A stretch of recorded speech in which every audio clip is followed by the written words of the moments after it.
Assalamu alaikum, this is your host MJ Malik with another episode of Cricket Talk with MJ Malik। यार क्या ही 2 दिन गुजरे हैं cricket के और कितने बड़े वर्ल्ड रिकॉर्ड पांच हुए हैं और क्या क्या हुआ है 2 वर्ल्ड कप, इसकी ऊपर आज हम अपना वीलॉग बनाएंगे और क्या फनी इंसिडेंट हुए इन 2 दिनों के अंदर क्रिकेटिंग वर्ल्ड से। व्हाट अन अमेजिंग, और एशियन जो गेम्स हैं वो भी वाइंड अप हो गई हैं with China on the top और इंडिया ऑन द फोर्थ। लेकिन पहले सबसे बात करेंगे आज होने वाला जो मैच था, द क्रिकेटिंग जायंट्स, और क्रिकेटिंग जायंट्स के जो 2 बड़े नाम थे, इंडिया वर्सेस ऑस्ट्रेलिया। इंडिया ने जो है वो ऑस्ट्रेलिया को एक इवन स्टीवन कॉन्टेस्ट कह सकते हैं, लेकिन इन द एंड वो वन साइड हो गया था और उसमें हरा दिया 6 विकेटों से। मैच कुछ इस तरह से होता है कि सबसे पहले जी वो जारवो 69 जो है वो ग्राउंड में कूद पड़ता है और उसने आके ग्राउंड में हरदली मचा दी थी। पहले वो इंडिया और इंग्लैंड की सीरीज में वहां पे कूदता रहा इंग्लैंड के अंदर, और आज यहाँ पे वो पहुंच गया और वो अगेन भाई कोहली ने कहा जा भाई तू जा यहाँ से, मैच ना खराब करो, और वही हुआ जो इन द एंड फिर होता है। ऑस्ट्रेलिया की टीम एक बड़ा ही ग्रीन का स्लगिश से स्टार्ट लिया उन्होंने, लेकिन what a catch by Kohli, और उसके बाद वार्नर और स्मिथ की पार्टनरशिप लगी थी। वो पार्टनरशिप थोड़ी चली थी कि उधर ही वार्नर जाते हैं और उसके बाद उनकी जो विकेट थी वो कभी भी स्टेबल नहीं हुई और वक्त से वक्त से विकेटें गिरती रही और पिच को भी मिसरीड किया। पहली बात है पैट कमिंस ने, और ऐसी पिच जो होती है उसके ऊपर आप कोशिश करते हैं कि जब आपके पास कंडीशन ऐसी है कि शाम के टाइम जो है बॉल जो है वो गीला हो जाएगा, ओस पड़नी थी, ओस पड़ी भी है, ठीक है। जब ऐसी कंडीशन हो तो वहां पे आप कोशिश करें कि आप ना पहले बॉलिंग करें, लेकिन यहाँ पे मैं देख रहा था कि वो मिसरीड कर गया पैट कमिंस पिच को और उसने जो है पहले बैटिंग कर ली।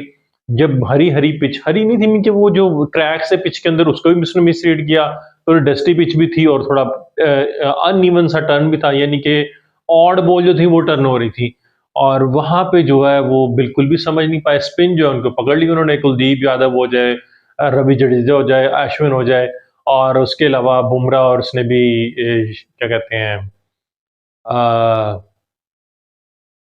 उसके अलावा आप बुमराह देख लें, और बुमराह के अलावा जो उनका जो बॉलर था जिसने फाइनल में 6 विकेट ली, क्या कहते हैं सिराज, उसने भी विकेट निकाल ली। देखिए ऑस्ट्रेलिया ने, जो मैं देखता हूँ उनका एक तो स्क्वाड ही पहले गलत भेजा हुआ है।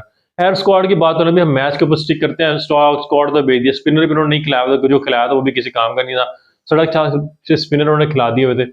उसके बाद आप देखें 200 रन का टोटल लगता है मर मर के बोर्ड के ऊपर, और उसके जवाब में जो हुआ था it was an epic. Australia ने बड़ा अच्छा एपिक रिप्लाई स्टार्ट किया था और मैं कहता हूँ आइडियल स्टार्ट हो सकता है इस मैच के लिए, जहां पे रोहित शर्मा 0, यानी कि 3 ओपनर जो थे, 3 स्टार्टर जो थे उनके, किशन, रोहित शर्मा, उसके बाद श्रेयस अय्यर जो है, तीनों वो है वो डक पे जा रहे हैं। ये तो वही हॉकी का स्कोर बोर्ड एक्टिव हो गया था जो 4 साल पहले न्यूजीलैंड में एक्टिव हुआ था, यानी कि स्टोरी कुछ बदली नहीं थी। 4 साल बाद जो है वहीं से गेम स्टार्ट हुई है, और जो जहां पे न्यूजीलैंड ने छोड़ा था इंडिया को, वहीं से इंडिया ने दोबारा पर स्टार्ट की। 2 पे 3 ओवर से उसके बाद लग रहा था कि शायद कोहली जो है मैच संभाले। कोहली भी जो था वो भी लक रही उसके साथ, और एक जो बड़ा ही मैं कहता हूँ सिटर था और मिच मार्श से छोड़ दिया, शायद वो आईपीएल का कॉन्ट्रैक्ट पकड़ा था, यानी कि हाथों में कैच, और ये थोड़ा कंफ्यूज भी लगा, शायद वो टकराव के वजह से वो समझ रहा था कि जब वो जो कैरी है उसके अंदर आकर टक्कर हो जाएगी, लेकिन वहां पे एक इजी सिटर कैच छोड़ दिया। कोहली ने मिच मार्श का स्टनर पकड़ा और मिच मार्श ने कोहली का सिटर छोड़ दिया। यहां से मैच जो था वो ऑस्ट्रेलिया के हाथ से निकल जाता है, और निकलते निकलते निकलते वो जो कोहली है, master of king run chase जो है, वो इनके हाथ से मैच मैंने देखा, जब जहां पे देख रहा था कि पीछे जो बॉल पड़ रही है उस पर स्ट्रगल कर उसने निकल निकल के मारा है। यही चीजें जो थी वो मिस की हैं उसने। ऑस्ट्रेलियन टीम में उन्होंने कोई फुटवर्क का यूज ही नहीं किया, और यहाँ पे जो थी स्पिन को वैसे अच्छा खेलते हैं एशियन बैट्समैन जो है, और उन्होंने निकल निकल के मारा भी है, और वो स्कोर एंड में इजीली वो चेस करके। कोहली की सेंचुरी नहीं हुई, हाँ कोहली बड़ी अच्छी 85 रन की एक बहुत बड़ी बड़ी नॉक है यार, बड़ा प्लेयर है और बड़ी नॉक है, हम उसे एडमायर करते हैं, सिंपल सी बात है, बहुत ही आउटस्टैंडिंग नॉक थी। लेकिन इस नॉक को बनाने में मिच मार्श का हाथ है, ठीक है। अगर वो कैच पकड़ लेता तो शायद ये नॉक ना बनती और शायद केएल राहुल की सेंचुरी बनती। केएल राहुल के लिए डिसअपॉइंटमेंट है कि वो बेचारा, उसको पता ही नहीं था कि जो लास्ट शॉट उसने खेली वो विनिंग शॉट, उस चौका मारने की कोशिश की तो वो छक्का हो गया। अदरवाइज वो चौका लगता और उसका 99 पे स्कोर जाता, शायद वो अगले बॉल फेट करता, शायद वो छक्के के जाता और शायद उसको वो क्या कहते हैं उसकी सेंचुरी हो जाती, लेकिन इंडिया ने कन्विंसिंगली एंड के ऊपर जो के एल राहुल और कोहली की जो पार्टनरशिप थी ना, दैट वाज अ की मोमेंट। मैंने बीच में ट्वीट भी किया था, मैंने बीच में फेसबुक पे पोस्ट लगाई थी कि जी देखो जी, कोहली जो है ना वो की है रन चेस के लिए, और वो वाकई साबित हुआ। उस बंदे, जब आप कोहली को एक दफा चांस देंगे, और जैसे पाकिस्तान ने एक दफा चांस दिया था, लेकिन पाकिस्तान को वो दिन था, उसने कोहली को टिकने नहीं दिया। 1 minute down, next minute very Pakistan very up, और कोहली नेक्स्ट गेम पे उड़ गया था, मेरे गया था। लेकिन यहाँ पे वो नहीं हुआ। कोहली जो है उसको पता था थोड़ा टारगेट है, वहां पे तो टारगेट भरा था ना, वहाँ पे आपको ज़्यादा चांस लेने की जरूरत थी। यहाँ पे चांस लेने की जरूरत नहीं, टेस्ट मैच खेलो और सुकून से वो जो था मैच वो इजीली हाथों से ले गए ऑस्ट्रेलिया से। ऑस्ट्रेलिया जो है ना बड़ा डिसअपॉइंट गया। ऑस्ट्रेलिया जो थी आज ऑस्ट्रेलिया लग ही नहीं रही थी कि ये 5 मरतबा की चैंपियन है, और ये रिसेंटली जो है एशियन टेस्ट चैंपियनशिप भी जीत के आया। लग रहा था कि जी कि उनकी ना कोई होमवर्क नहीं किया हुआ उन्होंने, उन्होंने बस रैंडम से एक टीम भेज दिया। स्पिनर भी पूरी टीम के अंदर एक फेरा, और वो भी क्या कोई एक्स्ट्रा ऑर्डिनरी स्पिनर नहीं है। रिसेंट में उसने मोस्ट एक्सपेंसिव स्पेल भी किया साउथ अफ्रीका के अगेंस्ट 113 रन का। तो जैम्पा मेरे ख्याल से इतना अच्छा बॉलर नहीं है। बाकी स्टार के ऊपर टीम चल रही थी। स्टार ने 50 विकेटें वर्ल्ड कप के अंदर कंप्लीट कर ली हैं, और वो भी एक बड़ा माइलस्टोन है उसके लिए। ये नहीं कि स्टार की बहुत शुरू में स्विंग हो रही थी, उसके बाद जैसे ही उस हैजलवुड ने उसे पकड़ा हुआ था कोहली को, और हैजलवुड उसका तो वैसे ही वेरी रहा है, मल्टीपल टाइम्स आउट किया हुआ है उसको, विराट कोहली को। लेकिन जैसे ही वो ओस आती है ना जमीन पर, ना स्विंग हो रही है, ना सीम होगी, और ना ही कुछ होगा।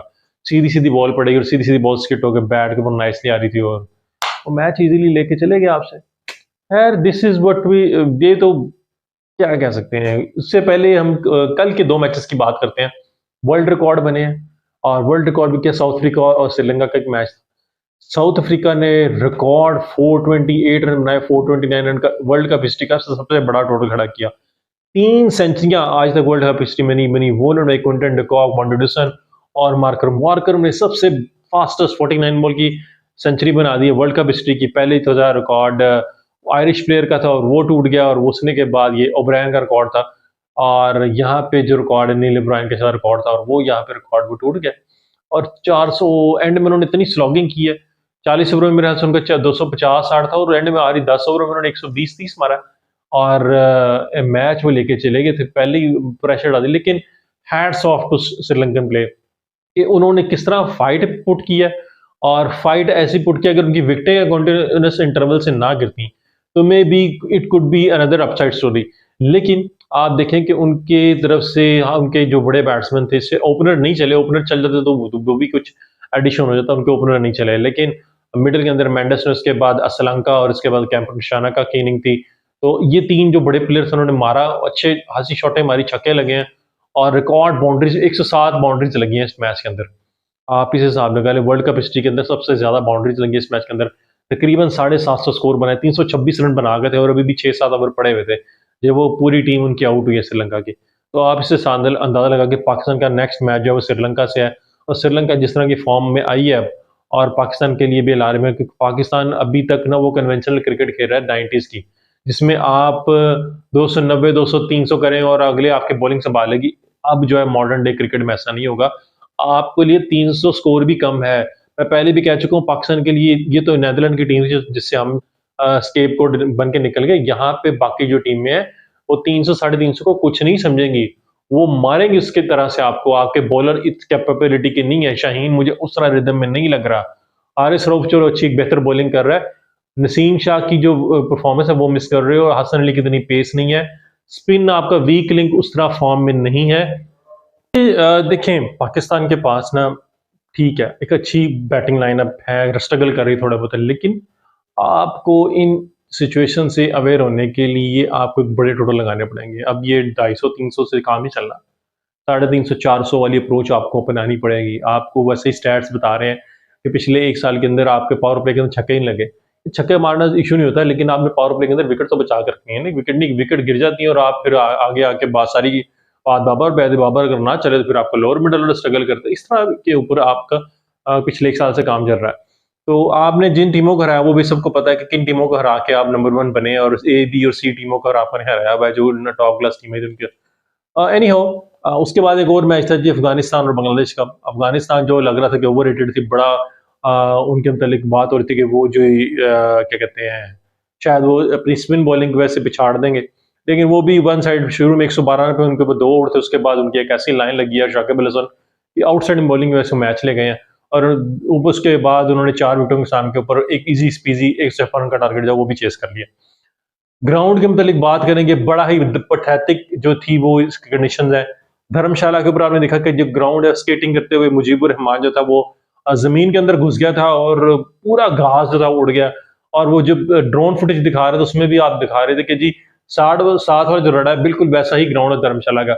यानी कि जो यहाँ पे फैसिलिटीज प्रोवाइड की जा रही हैं वो बड़ी ही पैथेटिक है, कोई इतनी आउटस्टैंडिंग पर फैसिलिटीज नहीं है। और जो पहला मैच था उसमें भी लोगों को ये कह के लाया गया था कि जी पाकिस्तान इंडिया का मैच है, और उन लोगों ने भी शायद वो भांडा फोड़ दिया है और उस चक्कर में कोई 40,000 कैपेसिटी के लोग आ गए थे। एनी हाउ ये तो उसके अलावा एक और बड़ा रिकॉर्ड बना है, वो है लिस्ट ए क्रिकेट की तरफ से। और जैक फ्रेजर मैगर्क ने लिस्ट ए में जो है सबसे बड़ी जो रिकॉर्ड बनाया वो ये है कि जिसने फास्टेस्ट सेंचुरी थी वो बनाई है 29 बॉल्स के ऊपर। पहले जो थी ओवरऑल जो थी रिकॉर्ड जो था फर्स्ट क्लास और इंटरनेशनल को मिला के वो था 31 बॉल के ऊपर एबी डिविलियर का, लेकिन उसने वो रिकॉर्ड वो है वो तोड़ दिया है। उसने 29 बॉलें बनाई, ओवरऑल उसने 125 शॉट किया 38 बॉलों के ऊपर, और वो शायद वो 435 के बड़े टोटल मेमथ को चेस कर रहे थे। एनी हाउ ये तो ही थी क्रिकेटिंग वर्ल्ड से बातें। एशियन गेम्स का अख्ताम हो जाएगा, चाइना ने जीत लिया और इंडिया जो है 160 टेबल मेडल के साथ वो चौथे नंबर के ऊपर। लेकिन आप बात देखें जी, क्रिकेटिंग वर्ल्ड से मजीद ऐड करूंगा कि पाकिस्तान को अब अपनी अप्रोच जो है वो चेंज करनी पड़ेगी, ठीक है। और पाकिस्तान अगर ऐसी अप्रोच के साथ चलेगा तो सर्वाइव करना जो है टूर्नामेंट बड़ा मुश्किल हो जाएगा। टीमों की अप्रोच डिफरेंट है, वो डिफरेंट माइंडसेट के साथ जा रही हैं और आपको भी वो माइंडसेट चेंज करना पड़ेगा, अदरवाइज आप टूर्नामेंट सर्वाइव नहीं करेंगे। So this is what we have in today's episode अगर आपको पसंद आई है कोहली की इनिंग और केएल राहुल की आउट क्लास इनिंग के मुताबिक में कमेंट में जरूर बताएगा जो कि मैन ऑफ द मैच थे केएल राहुल। और एपिसोड को लाइक कीजिए, चैनल को सब्सक्राइब कीजिए। Thanks for watching, over and out.